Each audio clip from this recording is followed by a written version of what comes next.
Hello, good morning. Welcome back to Power of Storytelling at Spectrum, the Awareness Project. So, here today, Story Auntie Nina is going to introduce a person who crafts beautiful handmade things, life, you know, which we are using it day to day life. So, we have today with us a homeopathic physician by profession, a blogger by obsession, a crochet artist by passion. It's none other than Dr. Surbhi Bajaj. And welcome, Dr. Surbhi, for joining us today. And as we all know that we are, this is our story ABCD cards of inclusion. And see, so far we have reached till this. So Dr. Surbhi is going to narrate a story today using this alphabet, right? Namaskar, Neena ji. Thank you so much for having me. तो Namaste. ये cards, flash cards, the ABCD of inclusion, और आज का हमारा alphabet है S. जी. S for sensitisation. Hmm. और अगर हम हिंदी में कहें, हम्म. दूसरों के प्रति सहानुभूति रखने की क्षमता, यानी ठीक. दूसरों की परेशानी समझने और उसके प्रति सेंसिटिव होने की जो हमारी कैपेसिटी है, उसको कहते हैं सेंसिटाइजेशन. जी. तो आज हमारी कहानी है हिंदी में, और हम्म. कहानी का नाम है हमारा सक्षम. हमारा सक्षम, हमारा, बढ़िया. या आपका और हमारा, हम सबका ठीक. सक्षम. और आपकी खुद की लिखी हुई है. जी, ऑफ कोर्स इंस्पिरेशन मिलती है, यहाँ वहाँ से जी. इंस्पिरेशन लेते हैं, लेकिन जी. हाँ, थोड़ा कोशिश की है बनाने की सक्षम के बारे में. तो चल. सक्षम कौन है? हम्म. सक्षम है 10 साल का एक बच्चा, जो कि किसी भी 10 साल जैसा है, वो थोड़ा सा अलग है. अब आपको याद है कि जब आप 10 साल के थे, आप कैसे थे? शरारती, नटखट, कभी ओबीडियंट, कभी बात ना सुनने वाले, कभी इधर छलांग उधर छलांग, कैसे भी. या अगर आप जो सुन रहे हैं उनमें से अगर कोई 10 साल का बच्चा सुन रहा है, तो आप जानते हो आप कैसे. तो सक्षम ऐसा ही था, लेकिन थोड़ा सा अलग था. कभी बहुत चुप था, कभी एकदम से वाइब्रेंट सा कि बहुत खुश. अ, और उसकी थोड़ी सी बाकी क्लास से ना, पढ़ाई लिखाई में थोड़ी स्पीड कम, थोड़ी सी. तो क्या होता था कि जब क्लास में मैम लिखा रही हैं कुछ, तो सक्षम को ज़रूरत पड़ती थी कि वो मैम के चेहरे को देखे, चेहरा देखे, उनकी लिप रीडिंग करे, वो क्या बोल रही हैं. जब वो लिप रीडिंग करता था, तब वो समझता था कि मैम ने क्या बोला है, तब वो लिखता था.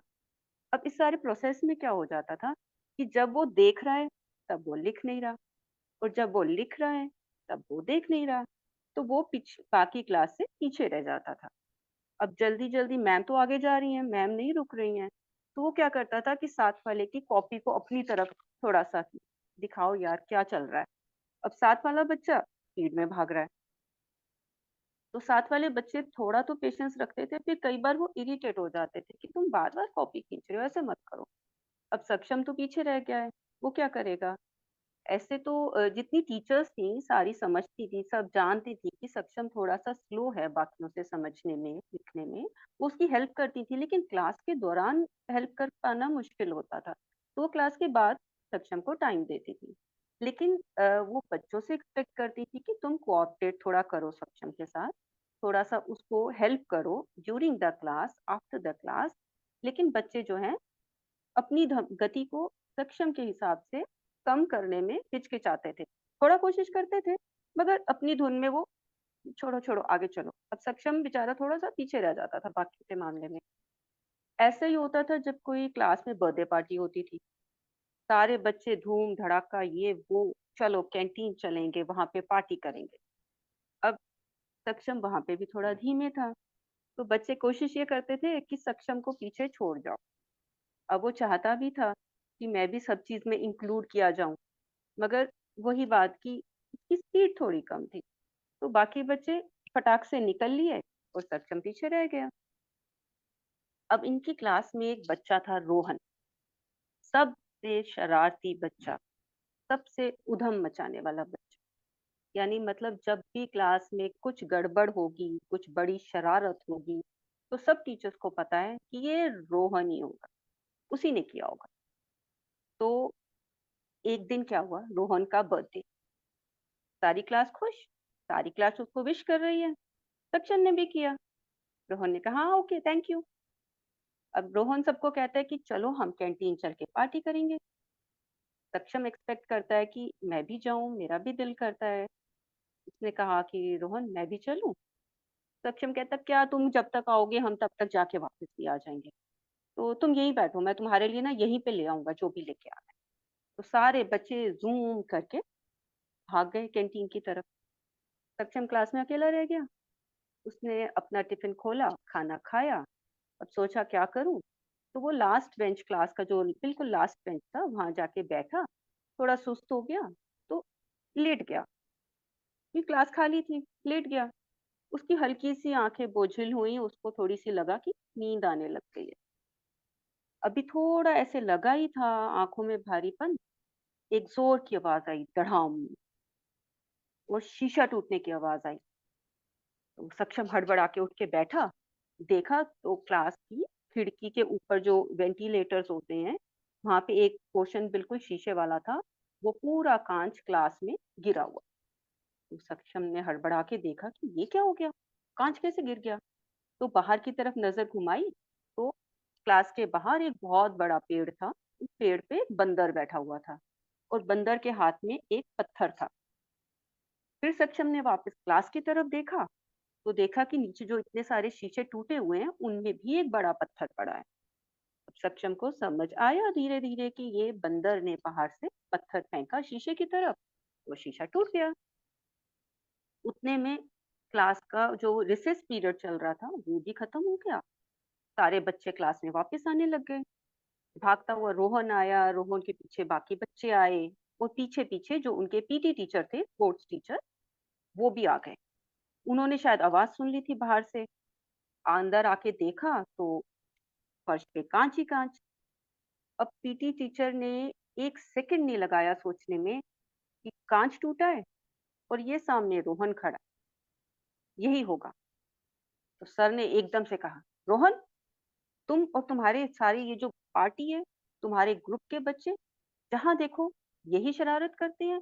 पिछले हफ्ते भी तुम लोगों ने बॉल मारकर एक कांच तोड़ा था, अब आज ये कांच तोड़ दिया। अब रोहन बेचारा, अभी तो वो बेचारा ही था क्योंकि उसने तो तोड़ा नहीं था कांच।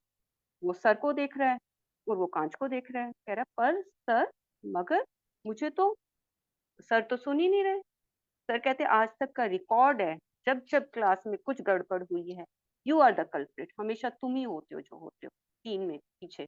मैं मान ही नहीं सकता, तुम ही ने तोड़ा है। सर को बहुत गुस्सा चढ़ गया। सर ने यूं गुस्से में हाथ उठा लिया। उतने में ये सारा सीन हमारा सक्षम लास्ट बेंच से बैठकर देख रहा था।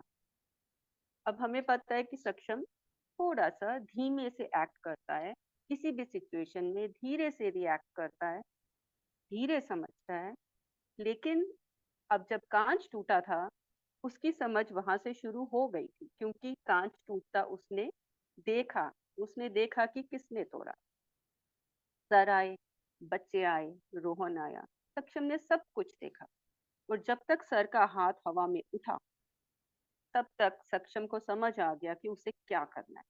वो फटाक से उठा, आगे आके बोला, सर, ये कांच रोहन ने नहीं तोड़ा। सर सक्षम को देख रही, तुम्हें कैसे मालूम?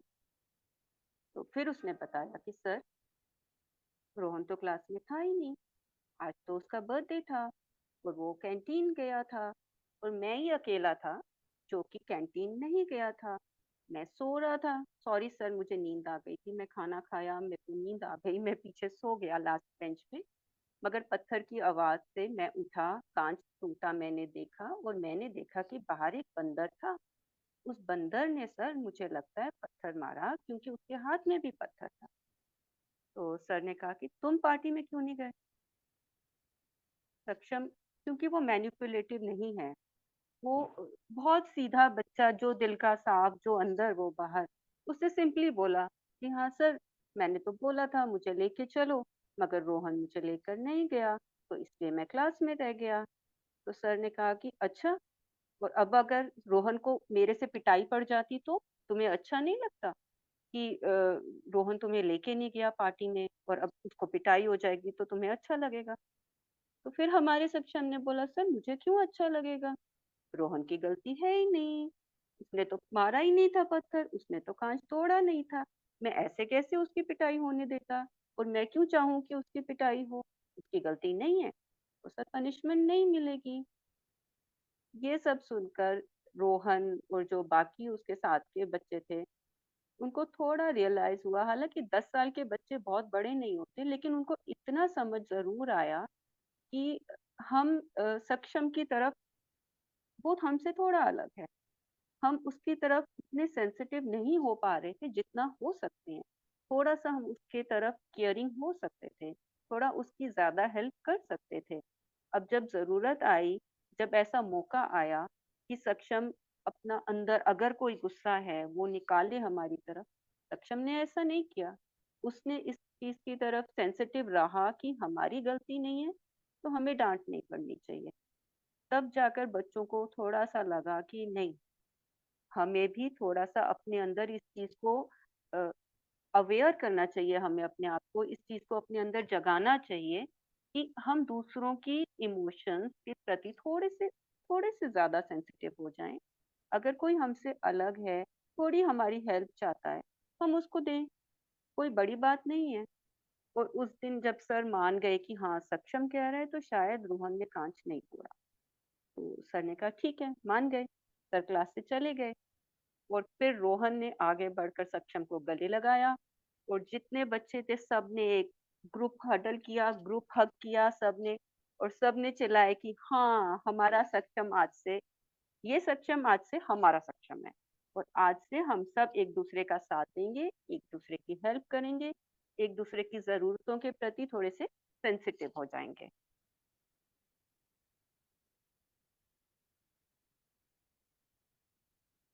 तो ये थी हमारी कहानी। बहुत ही अच्छी स्टोरी आपने सुनाई डॉक्टर सुरभि।